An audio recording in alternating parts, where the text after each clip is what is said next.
Chamai Kuyana Teluchi. Hello, everyone, and thank you all for coming. We'd like to welcome you to another episode of King's Corner. This is our 22nd episode, and we've got a great show in store for you today. We've got a special guest, and we've got some Alutic and more. So sit back, relax, and enjoy the show. All right. So with that, we will jump. You guys want to introduce yourselves real quick? Go for it. Hello, I'm Titus. Nice. My name is Alyssa, but I go by Allie. Hello, my name is Sean. Hi, I'm Uriah. My name's Dahlia. My name's Lydia. All right. Welcome, my fellow co-host and students of Port Lions School. So today we will jump right in. It is our pleasure and honor to welcome our special guest for today, and that is the Borough Mayor of Kodiak, Jared Griffin. How you doing, Jared? Welcome. Thanks for having me. No, this is really special for me. I'm glad to be able to talk to the kids at Port Lions again. You might remember me. I was there last May with some high schoolers doing some theater games, and I can remember a lot of your faces. Cool. That was a good time. Excellent. Well, once again, we thank you for taking time out of your day to meet with us. And the whole sort of idea in this interview, if you will, is to get to know you, let the students get to know you, learn about some public service, and then also for our viewership as well to learn a little bit more about you, Jared. So we thank you once again. And if you're ready, we'll jump right in. Let's do it. All right. Okay, so first up, we have Titus. Go ahead and ask your first question, Titus. First, thank you for being here. And the first question is, where were you from? Oh, good question, Titus. Thank you for that one. My dad was in the Air Force, so I'm from all over the United States. I was born in New Jersey and spent some time in South Dakota. But spent all of my childhood in Anchorage on the east side. And then we lived in New Mexico for a while, and then Texas for a while. And then when I was finishing up grad school in Texas, I decided to move back to Alaska as soon as I could. And I've been there I've been in Kodiak for almost 20 years now. So I spent more than half of my life in Alaska now.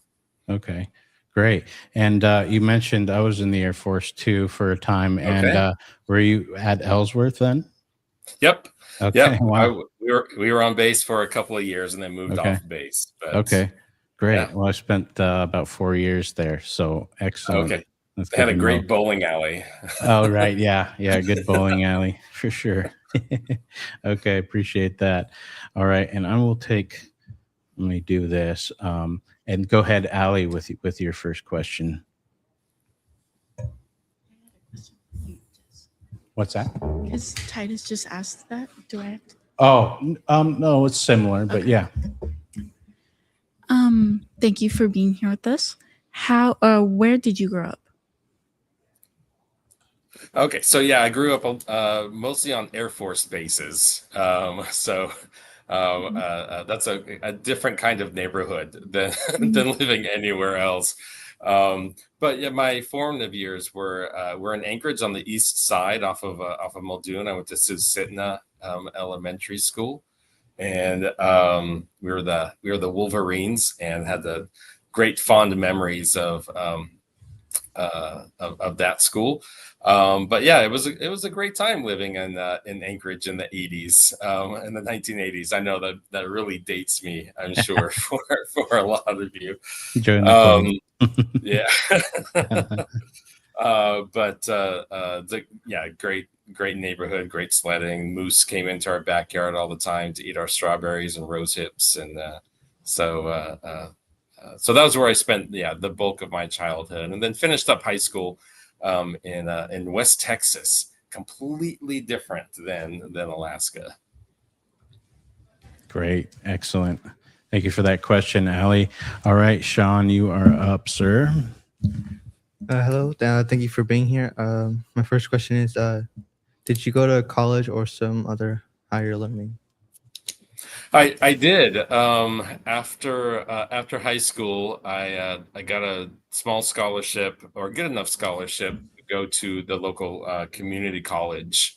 I went there for about a year and a half, and then transferred to a 4-year university in Dallas. And then I thought I was going to become a teacher, but then I got a scholarship to do my master's degree in education. So I went ahead and did that, and got a master's degree in English education. And then I thought I was going to go into teaching after that, but then I got a scholarship to work on my PhD. So I took that opportunity. I mean, it's a free degree, right? As you got to take those if you can. Mostly free degree. So I went to TCU in Fort Worth, and I finished up my coursework in American rhetoric and history and or literary history, and then finished up my writing my dissertation in Kodiak when I got that job. But my major work for my PhD was looking at American literature and seeing how white writers and Black writers and Hispanic writers, how they wrote about like American like whiteness. And so it was I studied a lot about race and culture, and how we kind of invented a lot of those things in the early 20th century. Wow, that's great. And so, did I hear right? You got your first degree in English? Yeah, bachelor's degree in English, and then yeah. Okay, so you guys, well, if you don't know, every English teacher I've had, even my own college professor, was a stickler. And I don't know if you're that way, Jared, but all my other English teachers were sticklers for sure. I'm not. I'm what is called a descriptivist linguist. Okay. And what that means is that as opposed to what is called a prescriptivist, which is, it sounds like what you had, people who Right. prescribed, here are the right ways, the standard ways to do that. I'm more about, how do we use language to make meaning for ourselves? For sure. Meaning and truth is actually made through language, through talking, through discussion, through negotiation. And that's where I come from. Excellent. And we employ the laws of logic, right, at its core to do that. And ideally, yes. Right. Yeah, ideally, and like you good, said. yeah, and then good faith. If you're talking and negotiating and conversing with someone, there's got to be good faith efforts on both sides. If somebody comes at it with bad intentions, makes it difficult. Absolutely. Well, good point. Thank you for that, sir. And good question, Sean. Okay, Uriah. Thank you, Sean. Well, this is kind of obvious question, but do you have a family? No, I don't. I'm all by myself. I'm an orphan. No, I'm just kidding. Yes, yes, I do. I'm married to Katie Oliver, and between us, we have 5 kids. Most of our kids are grown. We have a couple who are in their 20s now, and a couple who are in college. I have our son Lucas is at UAS in Juneau studying fisheries biology, and we have Maya is at Portland State studying anthropology, and then we have Augie who's a 5th grader, and he goes to Maine Elementary here in town. And then actually right now I'm visiting, I'm actually talking to you from Texas. I'm actually visiting my family in Texas right now, in Dallas, Texas. So I'm here with my brother and my mom. But my side of the family, yes, lives here. They retired. They all live here in Texas. So I have a couple of sisters and a brother who all live here in Texas with their families too. So let's see. I used to have a cat. She got old and died. I consider her part of the family, and I think Augie, my son, my 10-year-old son, is convincing us to get a dog, to add a dog to our family. There you so go. I think we'll Nice. be doing that soon. Right on. Well, shout out to Katie, right, your wife, Oh yeah, and yeah. and the whole Griffin clan there. Excellent. Yeah, Thank you we're for that from one. we're from this area, or a little bit north. On my side of the family, it's from Eastern Oklahoma, Oh, and my mom's side, my mom's mom and her family, they grew up on the Creek Reservation here in Eastern Oklahoma in Okmulgee, and so it's good to come back and visit. Excellent. Thank you for sharing that. We appreciate it. Okay, good question, Uriah. All right, Miss Dahlia, and make sure you can bring your mic up close so we can hear you. Thank you for being here. What are some of your hobbies? Oh, hobbies. Oh, goodness. Well, if you remember me from last school year, I love theater, and I love just having fun with theater games and doing plays. It's work, but it's also a hobby because I don't get paid for it. So, and you do it because you love it and it's fun. And reading, of course, video games with my son for sure. And I'm not really a crafty person. I don't do a lot of craft things, but basketball, when I can get out and play some basketball, that's definitely my sport. And then I think maybe some of you, and I know Jess, I know from connections through KMXT. I think KMXT Public Radio is Absolutely. another hobby of mine, to make sure that we stay on the air and Oh, have right. fun too. Have fun, For play sure. music. Do Absolutely. things like that. No, they got a good team over there at KMXT, and Yeah. excuse me, we talked with Terry and also with Davis Hovey there, and they got a great group, and Yeah. they're always my go-to for news on the island, and so we try That's and right. try and help them out where we can, and give them some content here and there and stuff, Mhm. and so that's good. I'm grateful for those guys over there. Yeah. Plug to kmxt.org once again. That's right. When I'm feeling like kind of stressed or have some downtime, I like to make blackout poetry. Do you all know what blackout poetry is? You guys ever heard of that? Yeah. Oh, somebody has. Oh, okay. No. It's when you I don't have a book near me, but yeah, when you just get a page of text from a book or a magazine or anything, and you take a black Sharpie and you start blacking out words and sentences, but leaving a few words open to kind of make up a little poem on the spot. It's kind of like flash poetry. It's a lot of That's fun. cool. Good creative activity that doesn't involve a lot of materials, except maybe butchering a book. Right. No, that's cool. That's neat. We have to look into that. Yeah, it's fun. Nice. Okay, great question. Thank you for that, Dahlia. Miss Lydia, you are up. Make sure we got the mic close to you, Lydia. You can drag it close to you. What is your work history? Oh my gosh, I feel like I'm on a job interview. Oh my gosh. My first job was in high school, and it was at Chick-fil-A. Have any of you ever been to Chick-fil-A? Yes. Mhm. Okay. This is like, the mid 1990s. I think minimum wage was like $3.85 an hour. Wow. Yeah, I know. But from there, just kind of worked retail jobs throughout college, but then started teaching college level classes when I was in grad school, and really that's just been my work history. I'm in my 23rd year of teaching at the college level, and then I got the job with UAA here in Kodiak about 19 years ago, and so teach writing, teach literature, film history. Sometimes I'm teaching a journalism class this semester.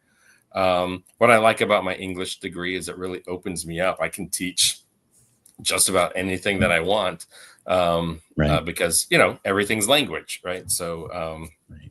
we can so I have a good creative flexibility to kind of teach whatever I want. So I'm going to put a little plug in there for majoring in English. It's not all about grammar, Right.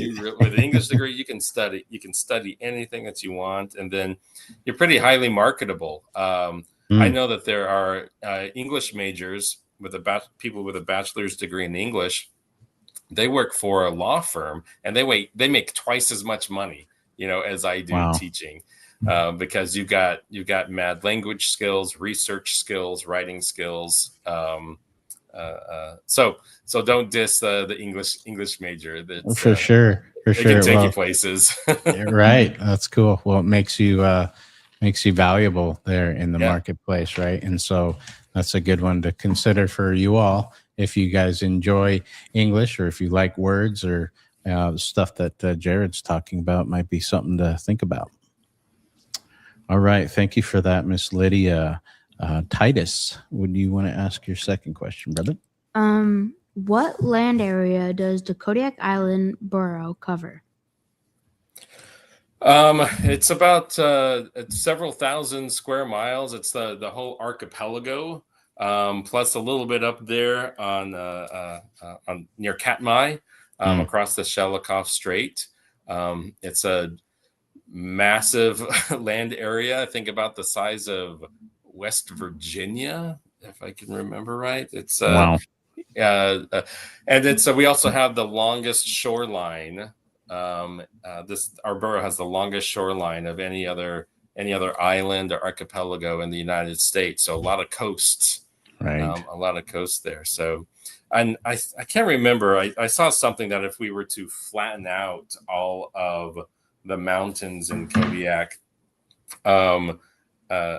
we'd be bigger than some of the European countries, right? But for sure, yeah. So that's neat. it's a lot. It's a lot of land, but most of the land is federal, part of the federal wildlife refuge and state land. And so borough land really makes up kind of a smaller portion of that. I would think about maybe 10 to 15%.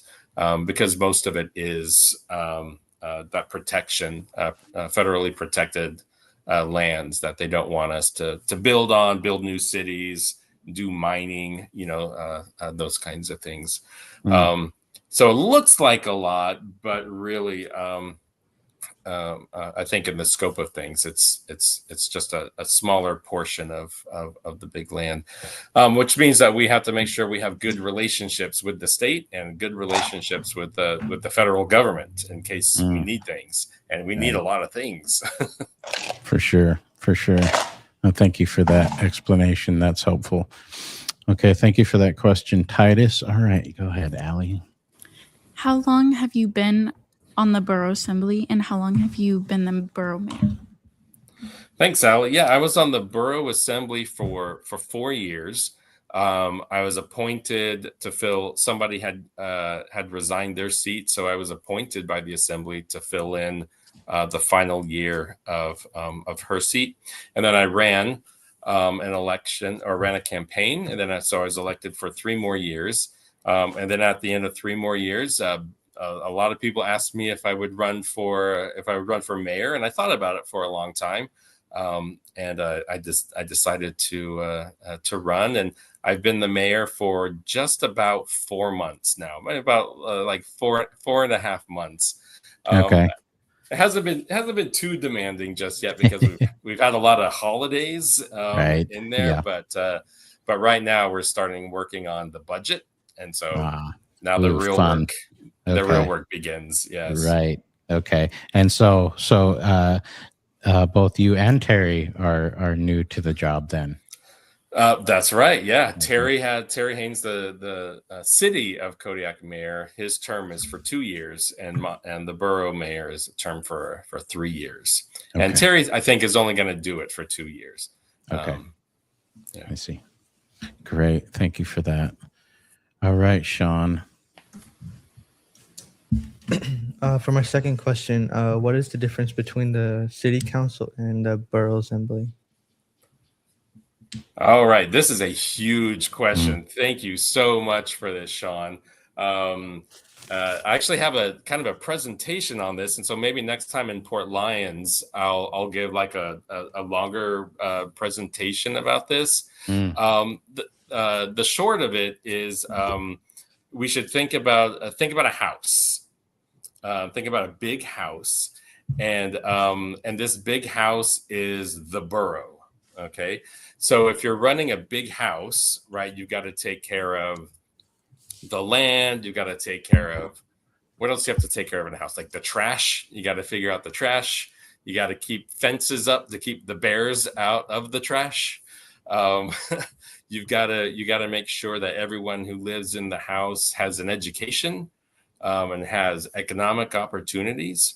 And so inside the house are different floors, different rooms. And the first floor of the house is, I want you to think about it like that's the city. That's where the kitchen is. That's where the dining room is. That's where the big bathroom is. That's where the garage is, the big living room with the piano or whatever. That's where a lot of the action, takes place there on that first floor. And everybody comes through it, for the most part. Everybody has to go through that kitchen. It's a very, very busy place. That's where the water heater is. That's where access to the electricity is. You got to maintain the hallways, to keep them clean. And so the city does different things than the borough does. And then on the other floors is where you have all the other cities. We've got the city of Port Lions, we've got Akiak, we've got Uzinki. They're all in their own spaces too, and they all have things that they have to take care of in their spaces. But the borough is responsible for kind of keeping the house itself standing up. So that's why the borough, we have what are called powers, and our powers are very limited. So our number one power is education. The borough's number one responsibility is to make sure that as much as we can, that we have schools, that we take care of the school buildings. Most of our tax money, about 80 to 85% of all the taxes that come into Kodiak go to our schools, go to paying our teachers. That's interesting. And it's not enough, I'm sure you all know. And we know too here in town, it's not enough. So schools is big. Waste, solid waste, the landfill, the big landfill here. We have that's one of our powers. We also have the power of healthcare, or at least maintaining a healthcare facility. So that's why we have Providence Hospital in town. So that hospital belongs to the borough. It belongs to you. Actually, you're a taxpayer. Your families are taxpayers. Right. That building actually belongs to us, and so we have to make sure that it's taken care of too. That's a good point. And let's see, a couple other small things like parks. We do parks and maintain some parks, and economic opportunities. We help out fisheries, sometimes with that work. And then the city just takes care of the things that are inside the city limits, like the water treatment, public safety. The police department only operates within, and then I think that's the biggest part of their budget too, is public safety with fire, and DMT. So those are, I think, the biggest differences. The borough also has, our power is also over zoning the land, or telling people where they can build houses, where they can build businesses, and we don't want somebody to build a business that's going to stink next to a neighborhood. So we have to kind of make that distinction, or help us talk through that. We want to build more houses, so we're looking at opening up more land, so that people can build houses. So that's something that the borough does that the city doesn't. Mm. But the point is like we all live in this house and we all have our different responsibilities. And in the past, we haven't worked so well together on some things, but I really hope to help change that and see if we can work better with tribal leaders and with the city council a lot better to get the things done that we need to, and stop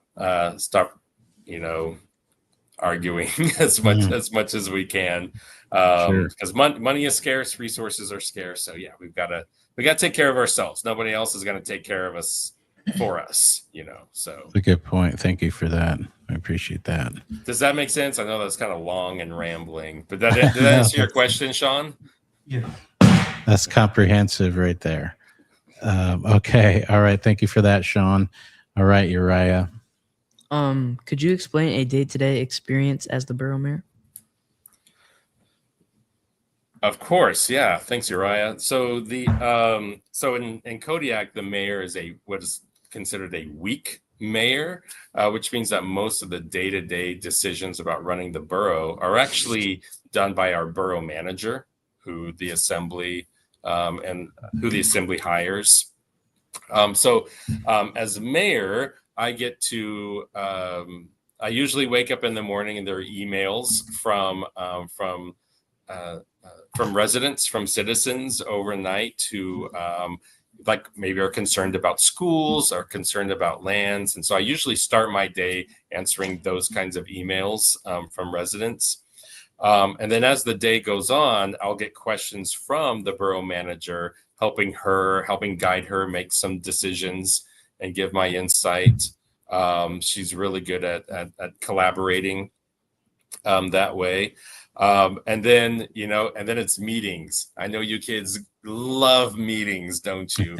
But meetings are where things get done, and if you're not in the meeting, then you're not part of helping things get done. And so there'll be lunchtime meetings with anyone from, like, I'll meet with the CEO of KEA, our electrical association. They need some more land to build up, to add more to the dam, or more to the add another wind turbine up there on Pillar Mountain. They need to add some more because guess what? I just had a meeting the other day with the Alaska Aerospace people, and there are tens and tens and tens of millions of dollars going into the spaceport out there past Sag Shack. Right. And so they're going to need our electricity. They're going to need our roads. They're going to need our health services. So it's, finding out what people need and helping us, make those connections. And then in the evenings, we have our borough assembly meetings or work sessions every Thursday night. I also sometimes attend, but always listen to the school board meetings, the city council meetings, planning and zoning meetings, the health facilities advisory board meetings, just so that I, as the mayor, can be informed and can help people make decisions, because not everybody has time to do that. It takes quite a lot. So luckily for me, I like to listen to meetings and listen to people discuss things and get just get that brain churning. So So to answer your question, Uriah, yeah, it's a balance between emails and communicating with citizens here and there all day, being flexible and really open to talking to them, but then also meeting your obligations to make sure you're paying attention to what government is up to and what our people need. Right. That's a great one. Thank you for that. Thank you. You guys, Mr. Mayor here makes a great point, and something we've talked about, Jared, is being involved in our local government, and why, as Americans, it's our duty and responsibility to be involved in those things, because at the end of the day, it belongs to us, right? And so what we're trying Mhm. to impress, at least, a little bit with this interview and with the mayor of Kodiak and other leadership, is the importance of being involved. If there's something that goes on in our community that we don't like, we can affect some change if we put in the work to do it. And so it's a good lesson. We appreciate that. No, absolutely. It's so true, and something that's really special about our form of democracy. Very special. Than compared to some other countries, Absolutely. out there. Very, very special, and lots of people had to fight for these rights, and so it's good to be involved in that. And in some cases, still fighting today. Yeah, To keep absolutely. those rights. Yeah. Absolutely. Yes, sir. Okay, great question. Thank you, Uriah. All right, Miss Dahlia. What are some of the biggest challenges as borough mayor? Thanks, Dahlia. That's a great question. The number one, the biggest challenge is communication. Mm, And it's not just listening to what people say, but really trying to listen to what they're really saying or what they're really needing, underneath. We have, for instance, I'm sure you're all familiar with, the education funding woes, and we had the school board close down North Star last year. They're not closing down a school this year, but they're probably going to close down a school, next year. And so there are a lot of people talking about our school system is failing us. We're taking our kids out to go to do more homeschooling. But what they're really asking for is they're asking for stability. mm, They don't want to have to worry about what school they need to send their kids to. They don't, we don't want to have to worry about, the kind of education that our kids. We want to know that our kids are supported in school, not just with teachers, but maybe with counselors or social work or with nursing, with mentors, with sports. We all want, well-rounded young citizens, right? What we really want is we want our future leaders to grow up into these roles and be ready to take over when they take over. That's what we're really, really concerned about when we have these anxieties about money. So it's those discussions. So it's communicating to people to kind of get past that and talk about what it is that we really want, because that's what our priorities are. So communicating our priorities, aligning our priorities, making sure they match up, aligning those. That's really difficult because we live in America and everybody has their own goals and their own dreams and their own pictures of what schools look like, of what government looks like, of what a community looks like. But I firmly believe that it is possible there is a way to bring everybody together and to negotiate and find a path forward. If we don't have that, then we're lost. I think so. I think it's so the challenge is like communicating that. It's a little optimism, right now in this era of pessimism. But right. That's I think one of the biggest challenges. The second challenge is finding money to support all of our priorities. That's right. Yes, sir. So I'm pretty good at finding money, but when you're working with an assembly and then a borough manager and other politicians, again, everybody's competing for money too. But as long as we can align our priorities together, that makes our job so much more easier. Absolutely. And having that dialogue, and for the students, there's nothing wrong with disagreement. That's okay. That's even encouraged. And yes, right. And to be able to work through that, you'll find that we don't disagree on as much as we think. And so exactly. That's a good one. So I appreciate that. Okay, Miss Lydia, don't forget your mic. What would you say is the most rewarding aspect of being borough mayor? One of the most rewarding aspects is when I get everybody to agree with me. That feels so good. Right. But it also feels good that when you know that the assembly has voted on something and we all feel that it's the right thing to do, or it's the most prudent thing to do, or it's the ethical thing to do, or it's the most practical thing that we could possibly do. When we all have that feeling like this was a good decision, that that personally, that means a lot to me. I kind of feed off those successes. I think another thing that's rewarding is when you see the decisions that you've made actually really benefit people and see the benefits they get from it. I'm a huge proponent of nonprofit funding.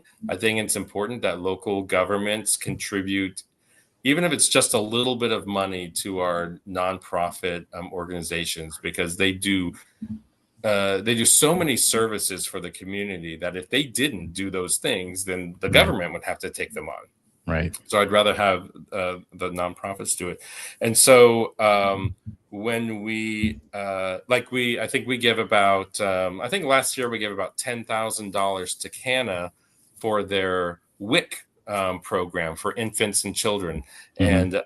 And that's education, marketing, other kinds of materials to help young women take care of their babies and their young children. And so you can actually see that money helping young families.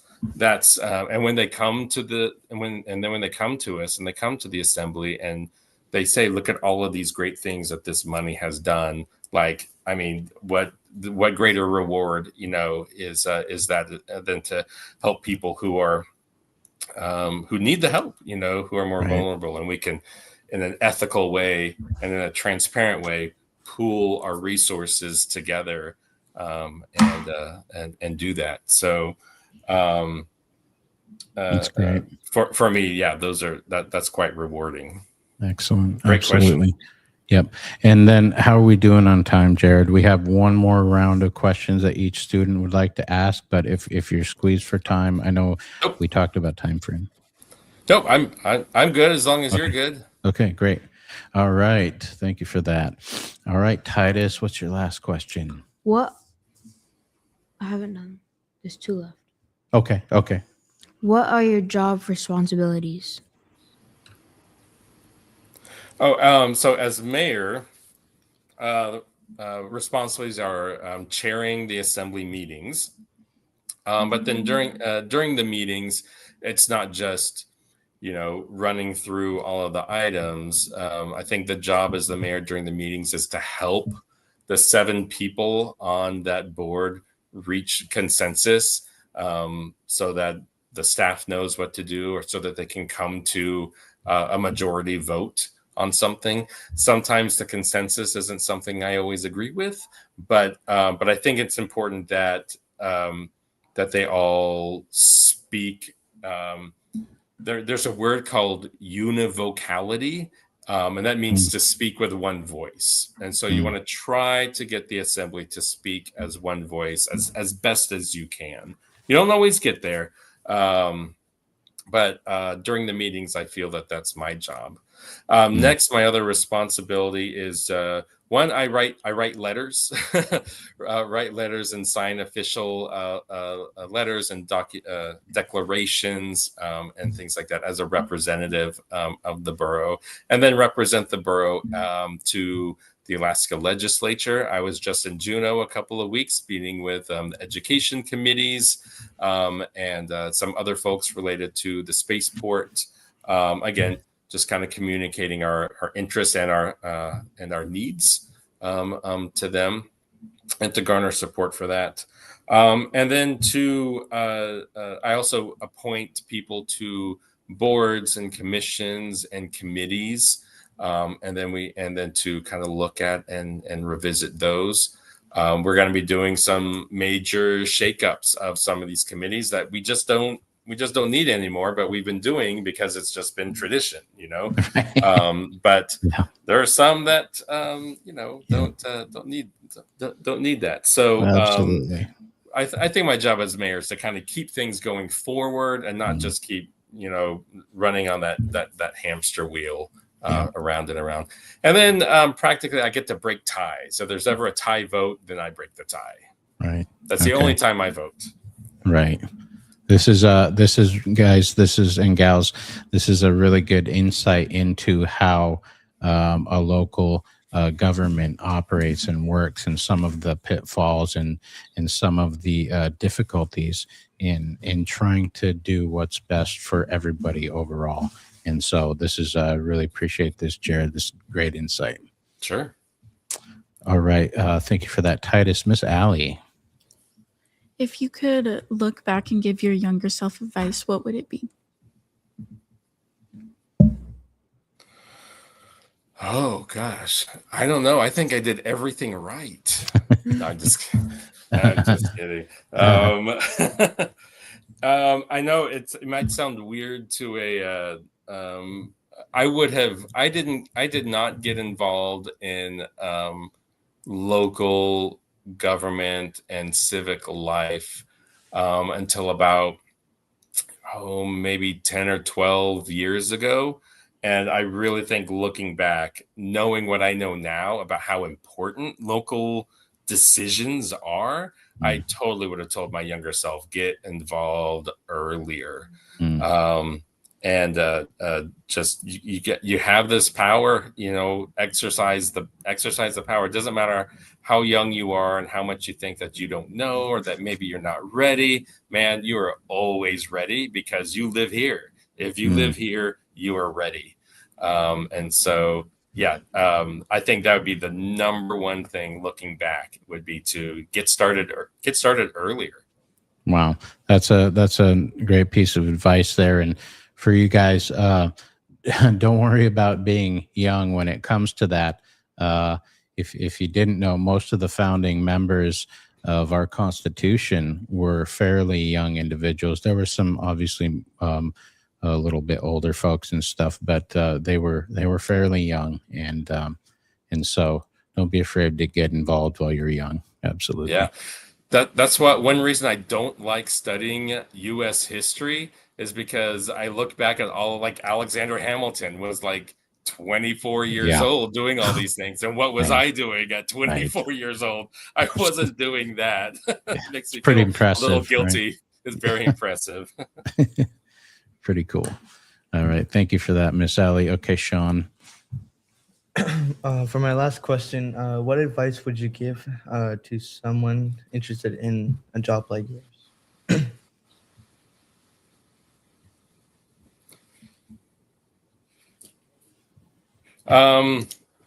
So other than getting started earlier, I think my other advice would be to find mentors. Find people that you look up to, and just learn from them. I think it's important to have role models. It's important to be wise about what role models that you pick, and then just learn everything that you can from your elders, from your mentors. Because when you get to my age and people start looking to you for that wisdom or for that advice, you have a huge bank. You have all of those voices and all of that insight that you can pull from. And right, I know it might be kind of cliche to say this, but you're never alone. The more you learn about people, especially about people that you admire, or that people that you'd like to be like, man, you'll never be alone in any of the decisions that you make. And I think that makes for more wise or more healthy, decision making. So I think that would be the next thing. And it's okay to start out on the bottom too. I know there seems to be this a desire to, and I think it might have to be with like influencer culture and YouTube and TikTok when people all of a sudden become famous overnight. The real story is that, man, people work hard, they dig deep, and you've got to build up that stamina for the long haul. And the way that keeps you going is to have peers that you can rely on, but then also have those mentors and those elders that will give you that foundation that that you'll need later. Absolutely. No, another great point. And even with these influencers, the ones that are more successful, these guys work very hard. They put in a lot of hours. They put in a lot of time and effort into that. And so, great point. So I grew up at, in high school, it was Michael Jordan. Michael Jordan was the GOAT. You just watch him and it just looked, everything was just flawless. Right. And he gave an interview at one point and he's like, you know what? Nobody sees the 10 hours a day that I'm in the gym and the millions of shots that I miss and all of the push-ups and the laps and, all that. Nobody sees that part, that's the real work. It really, really is. Absolutely. Great point. And great plug to the current and long-standing GOAT, by the way. That's good. All right. Okay. That was Sean. Is it Uriah? Are you up? Yeah. Okay. Go. Make sure that mic's close to you, brother. What current projects are being conducted that will help Kodiak Island? Ooh. All right. We got a couple of things. I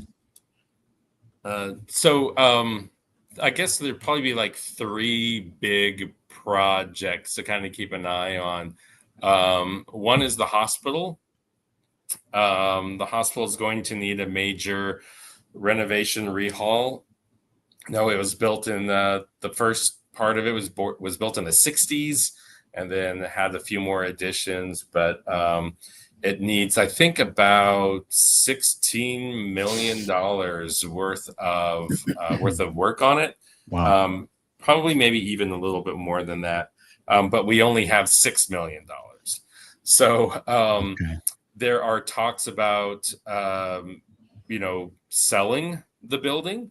But right now, nobody wants to buy it because it's a little too expensive.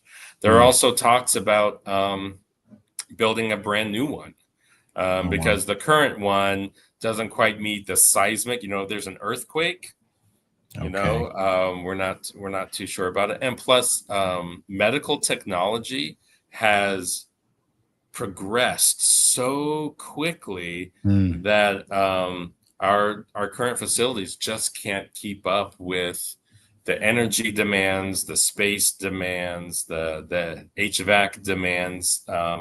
Because our goal, at least my goal, is to keep as many people on the island for healthcare as possible. If you don't have to use that expense to go to Anchorage for healthcare, that's a win. That's right. That's a win for us. So we might have to borrow against ourselves, or there's the Rural Health Transformation Fund that just came out. It's about $250 million a year for Alaska. So over the next 5 years. So there might be some money in there for that. So I would look to the hospital as something big coming up. Great. The city, the community pool here. When you guys visit town, do you ever go to the pool? Yeah, I've been there a few times. Oh, okay. Well, there's something called rebar. I don't know if you know what rebar is, but it's basically kind of holds the floor together. The salt water is eroding part of it, and it's starting to push up through the tile. Oh, wow. So that's scary. It's very scary. It's very scary. So at some point soon, we're going to have to close down the pool for about 9 months. Wow. Maybe close to a year, so we can fix that. So that's going to, I think, really put a dent in our community. But if we don't do anything, then we won't have a pool, at all. Right. So that's another big project. And then the third big project is our bears. We're still having a problem with town bears and bears in the landfill, and they're not in the place where they need to be, and they're sick because they're eating trash, and that's not very responsible of us. We're not being very good stewards to the land and to the bears right now. So I think we're going to see some pretty big changes at the landfill.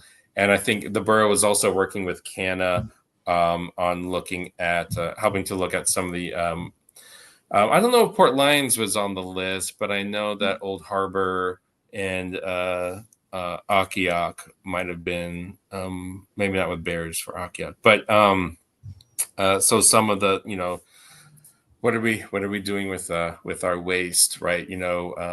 Plastics are getting bad. Though most of the waste that goes into our landfills is actually food. It's actually organic stuff. So we need to get creative about how we can repurpose some of that for agriculture. So I think there's going to be some big conversations about our waste, about our trash coming up. For sure. No, it's a good point and a good opportunity to plug really quickly. Willie Nelson, who's our environmental specialist, and we have a recycling program out here in Port Lions, and also hazardous household waste and things like that you can turn into the tribe. For you folks at home, just a reminder: if you have batteries or hazardous household wastes or cardboard or certain types of plastic, we can recycle those, and so talk to Willie up here at the Native Village of Port Lions office. So great one there. Great. Yes. Okay. All right. Who's up? Lydia? It's me. Dahlia. Sorry. My last question is, what do you enjoy most about living in Kodiak? Oh my gosh. I love it year round, but come on, between like July and October, it's paradise, right? It's just paradise. And I like the slowness of life here. I've lived in big cities, not just Anchorage. I've lived in Albuquerque. I've lived in Dallas, Fort Worth, huge cities. And I got out of the city as soon as I could. Right. And I know a lot of you grow up, in some small communities and want to get out of the small communities as much as you can. But I'm one of those who's like, I'm coming back. Yeah. I'm definitely coming back. So there's that. And then, the people become your family. It's a big family. Yeah. And like any family, there's some family members that don't like each other, and that's okay. Right. That's totally fine. But you need anything, people are there to help. Even the people that don't like you will show up to help. Absolutely. With whatever you need. You can't, I really don't think you can find that in many other places. Absolutely. In the United States. So so it's pretty special. It's the place itself, and then of course, the people. Nothing replaces both of those. And I think Kodiak is one of those places we're starting to see more and more of a transient population. More people coming in and not staying for long, than leaving. And Kodiak's always been like that, but it seems to be getting a bit more. So as mayor, I'm concerned about our social cohesion. If you have more people recycling in and out, we kind of lose those bonds. Yeah. How do we keep people here? Good point. And that's a huge task, even to postulate, even to think about, right? That's a good one. Thank you for that, Miss Dahlia. Lydia, was that one yours? I'm sorry. Oh. Are you up? Okay, go ahead.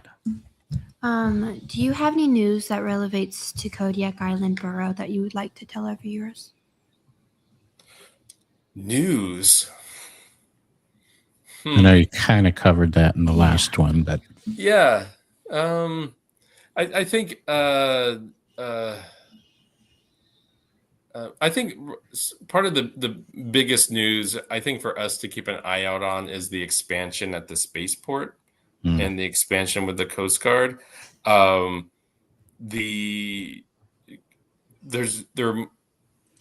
talking maybe $100 million over the next several years of just defense, military spending coming into Kodiak, and we don't know what that is going to look like. For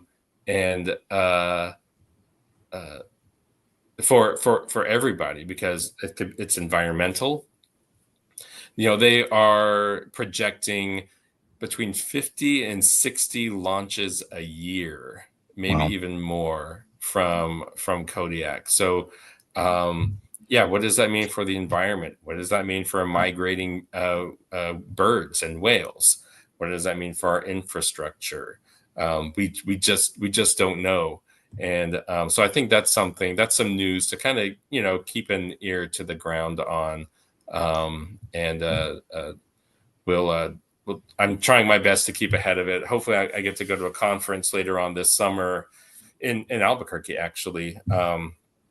Alaska is technically an aerospace state. And so there's a conference where I hope to go and learn from other communities that have gone through similar things, and get some money out of it from for sure. The government and these big aerospace corporations. They need to pitch in if they're going to be using our resources. Yes, sir. Excellent. Okay, I think we just have one or two more. Titus, What would you change if you could on the island? Magic wand time here. Magic wand. Oh my gosh. Magic wand, number one, world-class education system. People would be, flocking to Kodiak to come to our schools just because there's just something special about the kids. There's something special about the teachers, that we have. And there is, but I think, again, perfect world, we would have that. The other thing too is, I think perfect world also is a reliable ferry system that hits every village, village community, every town in the archipelago. It's reliable. It's affordable, right. That would also would be I think a dream of mine. I think about the economy would just get a boost, for sure from that. And then I think maybe a third thing is also related to transportation. A direct flight from Kodiak to Seattle would be great. So we don't have to go to Anchorage and right. and then go back down. Right. Cut the trip in half nearly, huh? Oh my gosh, no kidding. No kidding. I also think maybe like heated roads. There you go. So the snow and the ice just melt away, and every road on the island just is snow and ice free, and sidewalk too. There you go. Snow and ice free. Cool. I dig it. All right. Was there one more? Yes. Right. Okay. Just the last one here, Mr. Mayor. All right. Our last question is, why is it important to be involved in our local government? I think it's important to be involved because if you're not involved, then somebody else is going to be involved, and that somebody else is going to make that decision for you. Without even considering what it is that you need or what it is that you want. It really does matter to show up and to speak and to write about things that you're interested and passionate about. Those things really do matter. People on the city council and people on the assembly really do respond to that. I feel like they really do, even when the microphones are off. That is what they are talking about. Also, I would say, it's kind of your obligation, it's kind of your responsibility. That's your Absolutely. job. That's what it means to be a citizen.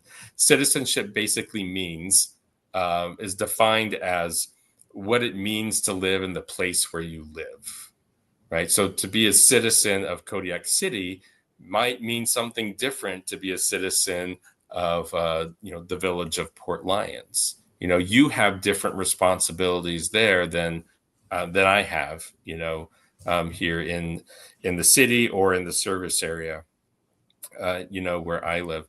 And so I think it's important to learn your local place first, and be a citizen of that place, and those principles will kind of apply anywhere. But so it's important because one, you're a citizen of this place, so you have a right to be heard, and you have a right to have your concerns be addressed. And two, it's frankly your job. That is your job. Right. There's no age restrictions on being a citizen.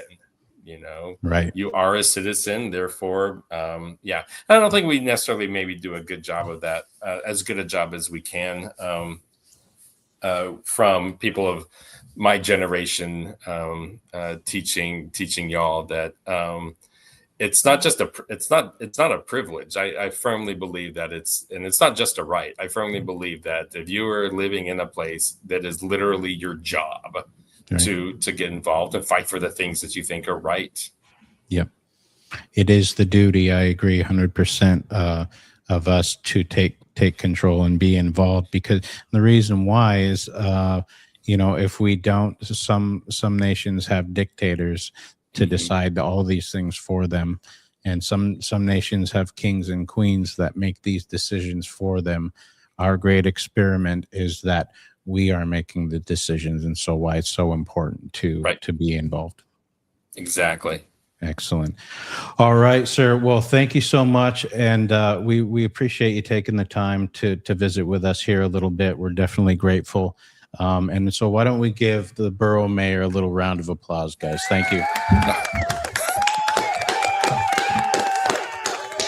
Yeah, we appreciate having you on, and you're more than welcome to come visit us again anytime. And with that, if you didn't have anything else, or do you want to plug somebody real quick, just let us know. No, just Guyana, and I got my Port Lions Kings hoodie. I didn't bring it with me to Texas because it's like 88 degrees here, but Right. I do wear it. I do wear it around town, and Jess, I'll take a picture and Absolutely. I'll send it to you. So go Kings! Really proud of you guys. Hopefully I'll see you. I'll see you soon. Awesome. Okay. Excellent. Again. All right. Kuyan Naduk. No thanks necessary. Excellent. So once again, the borough mayor of Kodiak Island. Thank you, sir. And have a great day. You too. Okay, folks, that was another great interview, and once again, we're grateful to Jared Griffin there for being with us. Check him out, and if you see him on the streets, go make sure you go and say hi and stop by.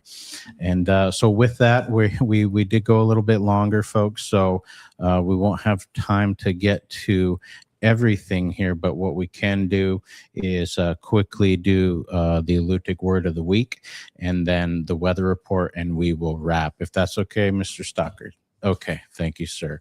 All right, so our Alutiiq word of the week is, and how about Miss Allie? Would you tell us what the word of the week is? Kikhatuk. Yep, Kiktuk. Kiktuk What's Kiktuk mean? means island. Island. Kiktuk Adahwa. Well done. And so how we might say that in a sentence, and this one's a bit of a mouthful, but I will help you through it. Okay. How do you say Huang. that? Huanguda. Adahwa. Huanguda. Kiktuk Miuat. Yeah, Kiktuk Huanguda Kiktuk Miuat. Excellent. What does that mean? It means we are island people. Excellent, excellent. We are all island people, that is for sure. Okay, Huanguda Kik Takmiuat. And then lastly, we will do the marine weather forecast. Let me bring that up for you guys real quick, and then we will wrap, okay?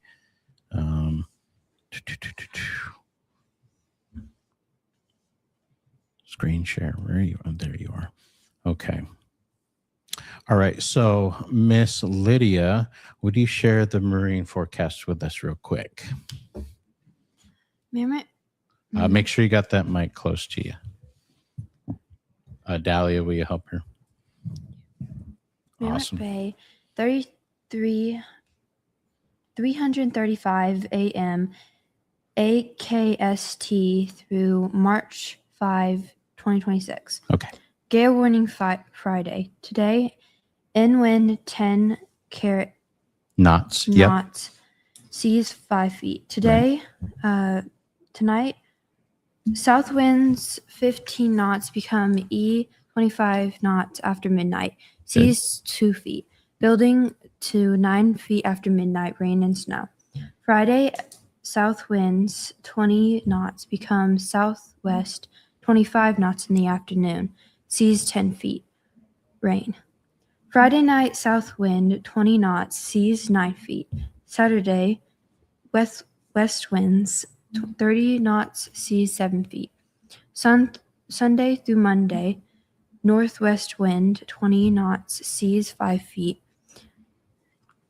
And gale warning tonight and Friday. Today, northeast wind 25 knots. Seas 7 feet. Freezing spray.